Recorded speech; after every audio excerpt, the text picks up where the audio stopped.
বাংলা ব্লকেটের খবর আমরা আরও জানবো। শাহবাগে আছেন সহকর্মী শাকির আহমেদ এবং কারওয়ান বাজারে আছেন মেহেদী হাসান। প্রথমে সরাসরি যাচ্ছে শাকিরের কাছে।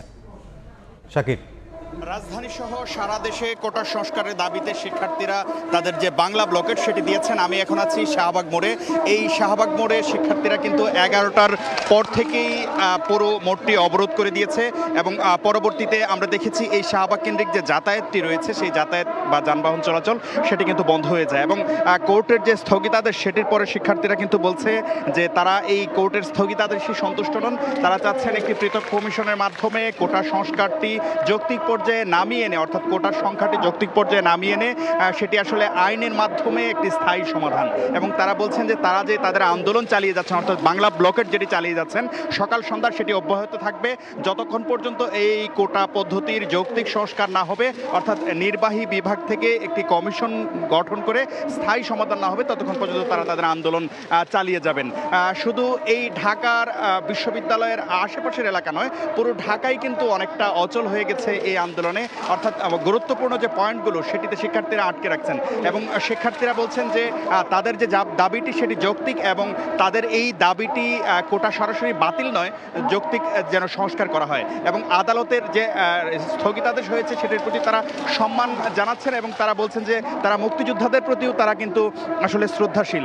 কিন্তু তারা বলছেন যে যেহেতু একটি দেশকে পরিচালনা করতে গেলে মেধার প্রয়োজন, সেক্ষেত্রে কোটা বা সংরক্ষিত আসনে যদি এই পদগুলোতে, রাষ্ট্রের গুরুত্বপূর্ণ পদগুলোতে নিয়োগ পান নিয়োগ প্রার্থীরা, সেই ক্ষেত্রে আসলে দেশের যে উন্নয়ন বা অগ্রগতি সেটি ব্যাহত হতে পারে। সেক্ষেত্রে তারা বলছেন প্রতিবন্ধী, ক্ষুদ্র নৃগোষ্ঠী সহ আনুষঙ্গিক অনগ্রসর অংশ যেটি রয়েছে তাদের জন্য একটি যৌক্তিক পর্যায়ের কোটা ব্যবস্থা সেটি সংরক্ষণ করা এবং তারা বলছেন যে তাদের এই আন্দোলনের মাধ্যমে তারা একটি স্থায়ী সমাধান চাচ্ছেন। 2018 সালের মতো কোনো পরিপত্র নয় যার ফলশ্রুতিতে তাদেরকে ভোগান্তিতে পড়তে হবে, এমনটি কিন্তু তারা বলছেন। শুধু এই সড়ক পথই নয়, আমরা জানি যে এই বাংলা ব্লকেট যেটি সেটি কিন্তু রেল পথেও চলছে। আর সারা দেশের রেল যোগাযোগ ব্যবস্থা আমরা যতটুকু জানতে পেরেছি বিচ্ছিন্ন হয়ে গেছে। সেই রেলপথের অবস্থা সম্পর্কে জানাতে রাজধানীর কারওয়ান বাজার থেকে যুক্ত হচ্ছেন আমার সহকর্মী মেহেদী হাসান।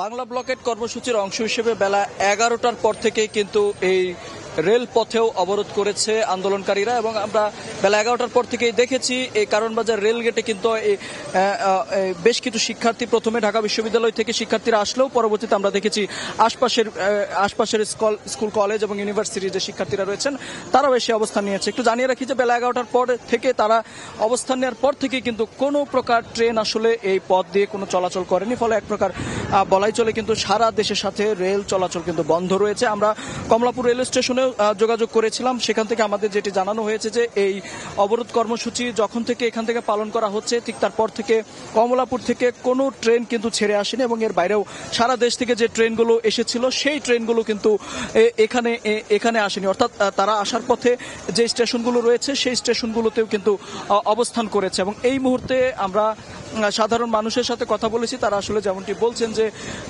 তাদের যতটা ভোগান্তি, অর্থাৎ যারা কর্মক্ষেত্রে বের হয়েছেন তারা বেশ ভোগান্তিতে পড়েছে এবং সব মিলিয়ে আমরা যে রেলওয়ে স্টেশন ম্যানেজার তিনি আমাদের যেমনটি জানিয়েছেন যে কোনো প্রকার ট্রেন যেমন আসেনি তেমনি কমলাপুরেও কিন্তু বেশ ভোগান্তিতে পড়েছেন সাধারণ যাত্রীরা এবং ঘণ্টাখানেক আমরা এখানে অবস্থান করেছি এবং এর মধ্যেও দেখেছি কোনো ট্রেন, অর্থাৎ আমার পেছনেই কিন্তু কারওয়ানবাজার রেল স্টেশন এবং এরপরেই কিন্তু অর্থাৎ যেই ট্রেনগুলো ছেড়ে এসেছে প্রতিটি ট্রেন কিন্তু প্রতিটি স্টেশনে কিন্তু অবস্থান করেছে এবং যাত্রীরা সেখান থেকে নেমে কিন্তু হেঁটে হেঁটে গন্তব্যে পৌঁছেছে। একটু জানিয়ে রাখি যে এই আন্দোলন বাংলা ব্লকেট কর্মসূচি বেশ কয়েকদিন যাবৎ পালন করা হলেও কিন্তু রেলপথে আজ থেকে কিন্তু পালন করা হচ্ছে। আমরা আন্দোলনকারীদের সাথে কথা বলেছি, তারা আসলে আমাদের যেমনটি জানিয়েছে যে শুধুমাত্র এই সকালেই নয়, অর্থাৎ তারা তাদের পূর্ব ঘোষিত কর্মসূচি অনুযায়ী আজ সারাদিন এখানে অবস্থান করবে এবং শুধু এই রেলপথের চারপাশে যে সড়কগুলো রয়েছে দেখতে পাচ্ছেন যে সেই সড়কগুলোতেও কিন্তু তারা আটকে দিয়েছে এবং সেই সড়কগুলো দিয়ে কোনো প্রকার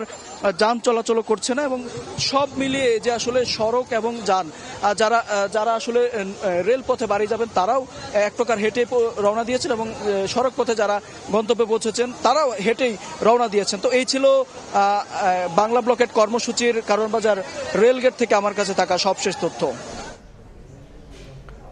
বাংলা ব্লকেটের খবর জানাচ্ছিলেন সহকর্মীরা। কারওয়ান বাজার থেকে যোগ দিয়েছিলেন মেহেদী হাসান এবং এর আগে শাহবাগ থেকে যোগ দিয়েছিলেন শাকির আহমেদ।